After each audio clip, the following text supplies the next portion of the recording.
প্রধানমন্ত্রী শেখ হাসিনাকে ক্ষমতাচ্যুত করতে ষড়যন্ত্র চলছে বলে মন্তব্য করেছেন প্রধানমন্ত্রীর বেসরকারি শিল্প ও বিনিয়োগ উপদেষ্টা সালমান এফ রহমান। রাজধানীর তেজগাঁয়ে প্রধানমন্ত্রী শেখ হাসিনার স্বদেশ প্রত্যাবর্তন দিবস উপলক্ষে ঢাকা জেলা আওয়ামী লীগের আলোচনার সভায় তিনি এ মন্তব্য করেন।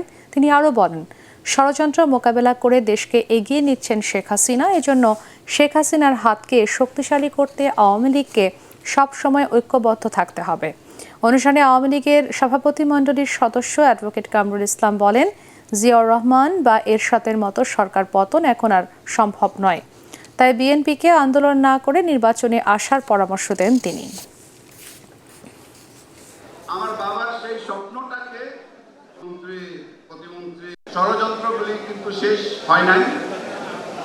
আমাদের বিরুদ্ধে, জননেত্রী শেখ হাসিনার বিরুদ্ধে, বাংলাদেশের বিরুদ্ধে অনেক ষড়যন্ত্র হচ্ছে এবং উনি এই ষড়যন্ত্রগুলি আমরা মোকাবিলা করেছি। গত নির্বাচনে আপনারা দেখেছেন নানান রকমের ষড়যন্ত্র, বলা হয়েছিল নির্বাচন হবে না, নির্বাচন আমরা করতে পারবো না।